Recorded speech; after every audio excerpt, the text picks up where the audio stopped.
कहानी की शुरुआत होती है फ्यूचर यानी कुछ वक्त आगे से, जहाँ दुनिया काफी बदल गई थी। इंसानों ने अपने अंदर कुछ ऐसे बदलाव कर लिए थे जिनसे वो लंबी उम्र जी सके। और सिर्फ इतना ही नहीं, बल्कि जमीन पर एक ऐसा इलाका था जहाँ एक दरवाजा ऐसा था जिसके जरिए दूसरी दुनिया के एलियंस भी हमारी दुनिया में आ चुके थे, क्योंकि जिन सैयारों पर वो रहते थे वो अब नहीं रहे, शायद वो खत्म हो चुके थे। उनके आने से इंसानों ने बहुत सारी इन्वेंशंस की, यानी बहुत सारी चीजें इजाद की। अब इस तरह से एलियंस और इंसान एक साथ रह रहे थे, मगर एलियंस को रहने के लिए कुछ रूल्स को मानना पड़ता है, और अगर वो नहीं मानते थे तो उन्हें सजा दी जाती। अब कुछ दिन बाद हम देखते हैं कि काफी बड़ा पिरामिड इस शहर के ऊपर अचानक से कहीं से आके खड़ा हो जाता है, लेकिन इंसान इसे ज्यादा सीरियस नहीं लेते, क्योंकि वो तो पहले ही एलियंस और उनकी टेक्नोलॉजी से रूबरू हो चुके थे, इसीलिए ये भी उन्हें एलियंस की ही कोई चीज लगती है। यही वजह है कि काफी दिन हो गए थे मगर इंसान उसके करीब तक नहीं गए। अब जो जमीन पर वो अजीब सा दरवाजा था, यानी जहाँ से ये एलियंस आते थे, उसका एक मसला था। वहाँ से एलियंस सिर्फ आ सकते थे, वापस नहीं जा सकते थे। इंसानों ने एलियंस को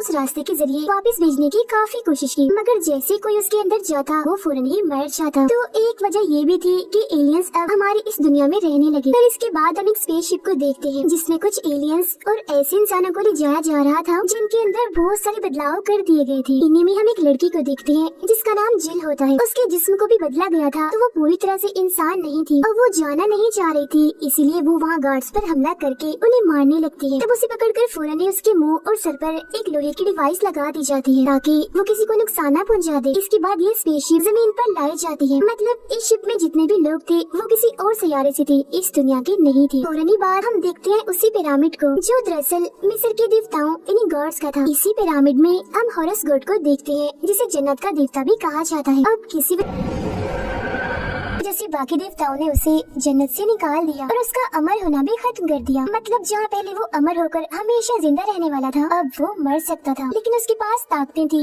और सब कुछ ठीक करने के लिए उसे 7 दिन का वक्त दिया जाता है, मतलब अपना अमर दोबारा पाने के लिए उसे जमीन पर रहने वाले एक आदमी के अंदर समा कर एक औरत से शादी करनी होगी, और उनका जो बच्चा पैदा होगा वो दरअसल हॉरस का दूसरा जन्म होगा। ऐसा होते ही उसका अमर होना उसे वापस मिल जाएगा और जिस गलती की वजह से उसे निकाला गया था उसके लिए भी उसे माफ कर दिया जाएगा। तो अब हॉरस को ऐसे आदमी की तलाश थी जिसके अंदर वो समाकर अपना ये काम निकलवा सके, मगर ये इतना आसान नहीं था क्योंकि हॉरस काफी ताकतवर था, इसीलिए हर कोई उसकी ताकत को बर्दाश्त नहीं कर सकता था। वक्त उसके पास काफी कम भी था, अगर उसने ऐसा ना किया तो उसका वजूद मिट जाए। तो वो गोल्डन ताबूत से बाहर आकर ऐसे इंसान की तलाश में निकल जाता है जिसके लिए वो उस पिरामिड से बाहर निकलता है दीवार के जरिए, क्योंकि ये हॉरस देवता है तो ये दीवारों के आर पार जा सकता है। इसी वक्त इंसानों के 2 हेलीकॉप्टर्स यहाँ पर आते हैं जो हॉरस जैसी अजीब चीज देखकर काफी हैरान रह जाते हैं, मगर हॉरस अपनी ताकत से उन दोनों हेलीकॉप्टर्स को एक दूसरे के साथ टकराकर तबाह कर देता है और कहता है, मेरे इंसानी बच्चों मैं वापस आ गया। ये कहते ही वो उस पिरामिड से छलांग लगा देता है। हवा में आते ही वो एक काफी बड़े परिंदे में बदल जाता है। अब जिस लैब में जिल और बाकी लोगों को लाया गया था वहाँ हम एक साइंटिस्ट को देखते हैं जो जिल की खास किस्म की खूबियों को देखकर उसमें दिलचस्पी लेने लगी थी, क्योंकि शिप में जिल ने बगैर छुए एक गार्ड को धक्का दिया था। साइंटिस्ट का साथी कहता है, आपको इजाजत है, अगर आप चाहो तो जिल को अपने साथ ले जा सकती हो, मगर बदले में मुझे उन सारे टेस्ट की डिटेल्स चाहिए जो तुम जिल पर करोगी। इसके अलावा जिल को कैद में नहीं रखा जाएगा, उसे हर जगह पर आने जाने की आजादी होगी। अब यहाँ जिल को अपनी पिछली जिंदगी के बारे में कुछ भी याद नहीं था। वो साइंटिस्ट जिल को बताते हैं कि तुम्हारे जिस्म के अंदर वाले हिस्से काफी मजबूत और ताकतवर है, लेकिन हैरत है तुम्हारा जिस्म नया नया सा लग रहा है, जैसे इसे कुछ वक्त पहले ही बनाया हो। मगर जिल को तो इस बारे में भी कुछ याद नहीं था। अब क्योंकि ये काफी आगे का टाइम है इसीलिए हर चीज काफी मॉडर्न थी, जैसे गाड़ियाँ हवा में उड़ रही थी। यही हम स्क्रीन पर एक खबर चलती हुई देखते हैं जहाँ एक औरत प्रेसिडेंट पर इल्जाम लगा रही थी कि शहर के एक इलाके में खतरनाक एलियन क्रिएचर्स को रखा गया। फिर इसके बाद हम प्रेसिडेंट और उसके लोगों को देखते हैं जो ये खबर सुनकर काफी परेशान हो गई थी, क्योंकि वो तो लोगों का भरोसा जीतना चाहते थे और ये उनके लिए काफी बड़ा इल्जाम था, उनकी इज्जत बेइज्जती का सवाल था। अब उनके लिए परेशानी तब बढ़ जाती है जब उन्हें ये पता चलता है कि शहर में 4 लोगों का कत्ल हो गया है बड़े अजीब तरीके से, मगर अभी तक कातिल पकड़ा नहीं गया, जिस वजह से लोग डर डर कर जी रहे थे। फिर अब इस केस को हल करने के लिए एक इंस्पेक्टर को लगा दिया जाता है और जब वो उस जगह पर जाता है जहाँ एक आदमी की मौत हुई थी तो वो लाश की हालत देखकर कहता है, ये काम जरूर किसी खतरनाक पागल कातिल का, क्योंकि लाश की हालत काफी बुरी थी, पूरा जिस्म फटा हुआ था, तो कोई छोटा मोटा कातिल तो ऐसा नहीं कर सकता। अभी शहर की गवाह को पुलिस स्टेशन ले जाया जा रहा था, मगर रास्ते में ही गाड़ी का काफी बुरा एक्सीडेंट हो जाता है और वो पुलिस वाला जो गाड़ी चला रहा था उसकी मौके पर ही मौत हो जाती है। मगर जिस गवाह को ले जाया जा रहा था वो जिंदा था। जब वो बाहर आता है तो बड़ा ही अजीब बर्ताव करने लगता है और फिर अचानक देखते ही देखते उसका जिस्म भी फट जाता है, उसकी भी मौत हो जाती है। अगले दिन हम देखते हैं वो साइंटिस्ट जिल से मिलने आती है। वो जिल से उसकी याददाश्त की बात करती है तो वो जवाब देती है मुझे कुछ भी याद नहीं है। जिस पर साइंटिस्ट कहती है तुम्हें सब याद आ जाएगा, अभी तुम्हारा जिस्म नया है और मुझे तुम पर कुछ मेडिकल टेस्ट करने होंगे। जिसके बदले में वो जिल को एक होटल का कार्ड देती है जहाँ वो आजादी से रह सकती है, क्योंकि यही उसके साथ तय हुआ था। जब जिल लैब से निकलती है तो एक आदमी उससे मिलने आता है, मगर यहाँ हम उसका चेहरा नहीं देख पाते क्योंकि उसने अपने पूरे ही जिस्म और चेहरे को कपड़े से ढका हुआ था। According to whose criteria?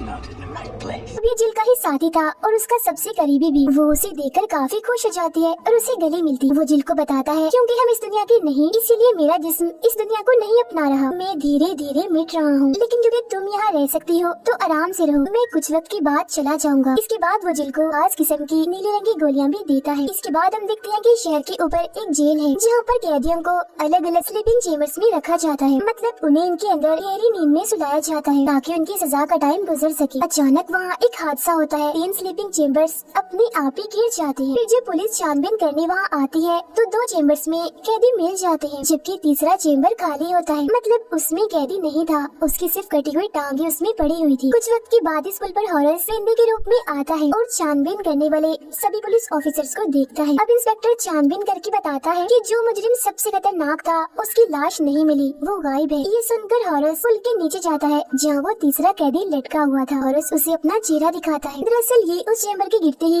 यहाँ लटक गया जिससे इसकी जान बच गई, मगर वो जख्मी था। इस कैदी का नाम निकोपोल था। हॉरस सोचता है तीनों कैदियों में से सिर्फ यही बच पाया तो इसका मतलब ये ताकतवर। वो फौरन अपने परिंदे वाले रूप में आकर निकोपोल को यहाँ से उठाकर अपने साथ ले जाता है। फिर जब निकोपोल को होश आती है तो वो अपने सामने हॉरस को पाता है। तब यहाँ हॉरस देवता उसे बताता है कि तुम ताकतवर हो और मुझे इस इंसानी दुनिया में रहने के लिए एक इंसानी जिस्म चाहिए। अब तक मैंने ये कोशिश बहुत सारे इंसानों पर कर ली है, मतलब उनका जिस्म लेने की, लेकिन कोई भी मुझे झेल नहीं पाया और वो सारे इंसान मर गए, लेकिन एक सिर्फ तुम ही हो जो मुझे झेल सकते हो। तो अब से मैं तुम्हारे जिस्म के अंदर रहूंगा तब तक जब तक मेरा जमीन पर आने का मकसद पूरा ना हो जाए।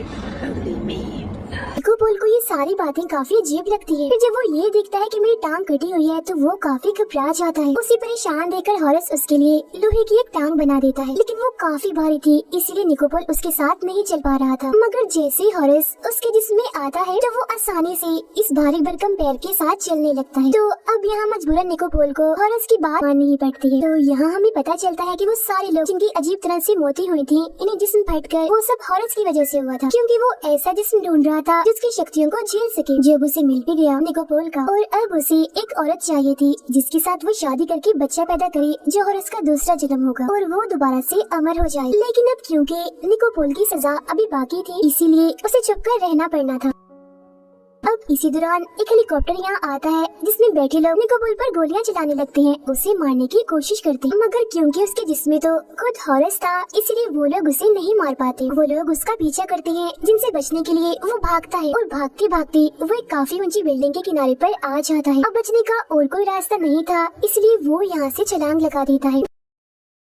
जी हाँ, शुरू में उसे ऐसा लगता है कि अब मैं नहीं बचूंगा, मगर जल्दी उसके पैर निकल आते हैं और हॉरस उसे उड़ाकर ले जाता है। अब निकोपोल पर ये हमला प्रेसिडेंट के लोगों ने किया था क्योंकि प्रेसिडेंट और उसके डैड ने एलियंस पर काफी खतरनाक एक्सपेरिमेंट्स किए थे, लेकिन क्योंकि ये राज निकोपोल जानता था इसीलिए प्रेसिडेंट उसे अपने रास्ते से हटाना चाहता था, उसे मरवा कर। इसके बाद हम जिल को होटल में देखते हैं जो बहुत सारा खाना लाई होती है और उसे बड़ी ही अजीब तरह से जानवरों की तरह खाने लगती है। फिर इसके बाद हॉरस देवता निकोपोल को अपना सारा मकसद बताता है और ये भी कि अब मुझे एक खास औरत को ढूंढना है। फिर वो दोनों एक बार में जाते हैं जहाँ जिल भी। वो दोनों बातें करते हैं जिस बीच निकोपोल को जिल काफी पसंद आ जाती है। तभी हॉरस उसे बताता है कि यही वो औरत है जिससे तुम शादी करोगे और ये दूसरे हॉरस को पैदा करे। अब निकोपोल उसे और बातें करने लगता है जहाँ पहले तो वो ध्यान नहीं देती, मगर अब क्योंकि उसे भी इसी दुनिया में रहना था इसलिए वो भी उससे बातें करने लगती है और एक साथ टाइम गुजारने के लिए वो होटल के कमरे में जाते हैं। पूरी रात एक साथ गुजारने के बाद सुबह हो जाती है जहाँ जिल खुद को अपने बेड पर पाती है। इतनी ही देर में होटल का मैनेजर आता है जो जिल के कमरे की तलाशी लेने लगता है। अजीब ये था कि कमरे में कोई बाथरूम नहीं था, बल्कि जहाँ बाथरूम होना चाहिए था वहाँ पिरामिड की एक पेंटिंग लगी होती है। फिर तलाशी लेने के बाद जब मैनेजर वहाँ से जाता है तो पेंटिंग वाली जगह पर वॉशरूम का दरवाजा बंद जाता है।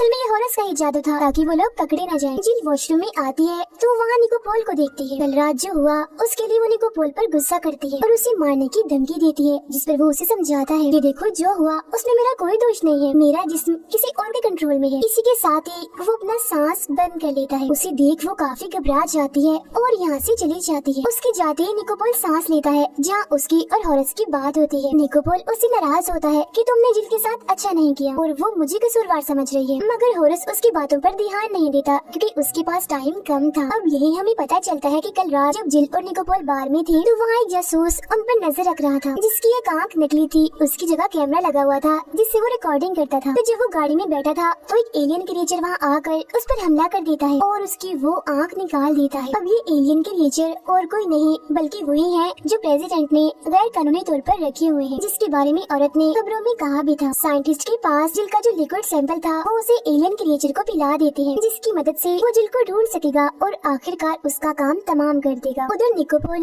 हॉरस को इनकार कर देता है कि मैं तुम्हें मजीद अपने जिस्म में रहने की इजाजत नहीं दे सकता। जो सुन हॉरस उसे डरा देता है कि मत भूलो तुम्हारी टांग नहीं है, अगर मैं ना रहा तो तुम कभी भी उस लोहे की टांग के साथ चल नहीं पाओगे। मगर अब क्योंकि हॉरस एक देवता है और निकोपोल इंसान, तो इधर हॉरस उसे अपनी ताकत दिखाता है, उसे मार कर और कहता है मैं तुम्हें चुटकियों में ही खत्म कर सकता हूँ। अब देवता के सामने निकोपोल कमजोर था, इसीलिए मजीद वो कुछ नहीं कहता। जिल एक लाइब्रेरी में जाती है जहाँ वो इंसानों के बारे में काफी कुछ जान लेती है, जो जानकर उसे काफी अच्छा लगता है क्योंकि वो शुरू से इंसान नहीं थी बल्कि वो एनर्जी से बनी थी। मगर अब क्योंकि वो इंसान है तो उसे अच्छा लग रहा था। इंसानों के बारे में जानते ही उसे काफी कुछ महसूस होने लगता है। जब वो वापस आ रही थी तो कोई उसे अगवा कर लेता है और उसके मुंह पर वही लोहे वाली डिवाइस लगा देता है। फिर वो अपने सामने उसी एलियन क्रिएचर को देखती है जिसे जिल को ढूंढना था, मगर इससे पहले वो इसे मारता एक वक्त पर यहाँ हॉरस पहुँच जाता है। वो यहाँ पर सारे लोगों को मारकर जिल को बचा लेता है। वो अपने परिंदे वाले रूप में ही था, इसलिए जिल को उड़ाकर होटल के उसी कमरे में ले आता है। यहाँ निकोपोल भी था।